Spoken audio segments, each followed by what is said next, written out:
మీరు బంగారం తాకట్టు పెట్టి ఆ బంగారం డబ్బులు కట్టలేక ఇబ్బంది పడుతున్నారా? ఆచారి గోల్డ్ వాళ్ళు మీ బంగారం కొని మీ లోన్ తీర్చి మిగిలిన డబ్బులు మీకు ఇచ్చేస్తారు. ఇంకెందుకు ఆలస్యం? ఆచారి గోల్డ్ ఈ నెంబర్స్ కి కాల్ చేయండి. చంద్రబాబు నాయుడు నేతృత్వంలోని కూటమి ప్రభుత్వంపై ప్రజల్లో వ్యతిరేకత ఉందనే ప్రచారం ఊపందుకుంది. చంద్రబాబు సర్కార్ పాలన కాలం కేవలం 14 నెలలు మాత్రమే.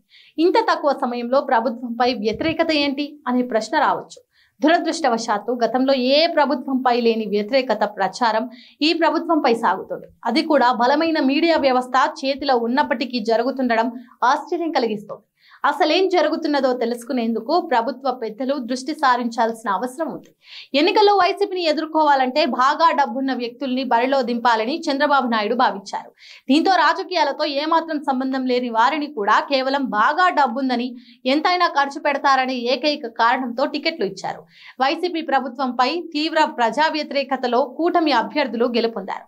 ఎన్నికల్లో ఖర్చును పెట్టుబడిగా భావించిన నాయకులు పదింతలు ఆదాయం కోసం అధికారాన్ని అడ్డు పెట్టుకొని అడ్డగోలుగా వ్యవహరిస్తున్నారు. ఇలాంటి వాళ్ళు కూటమిలో 50 నుంచి 60 మంది ఎమ్మెల్యేలు ఉన్నారని అనుకుందాం. ఈ నెగటివిటీ అంతా మిగిలిన ప్రజాప్రతినిధులపై పడుతుంది. మరీ ముఖ్యంగా ఈ దఫా సీనియర్ ఎమ్మెల్యేలు కూడా ఎందుకో గాని బరితెగించారన్న చెడ్డ పేరు మూటగట్టుకుంటున్నారు. ఎవరు ఎవరిని అదుపు చేసే పరిస్థితి కనిపించడం లేదు. అప్పుడప్పుడు కొందరు ఎమ్మెల్యేలు మంత్రుల అవినీతి, వారి అనుచరుల అరాచకాలపై ముఖ్యమంత్రి చంద్రబాబు నాయుడు సీరియస్ అయినట్టు వార్తలు వస్తున్నాయి. ఇవన్నీ కేవలం ప్రజల కోసం బాబు మార్క్ పబ్లిసిటీ స్టంట్స్ అని టీడీపీ ప్రజాప్రతినిధులు విమర్శిస్తున్నారు.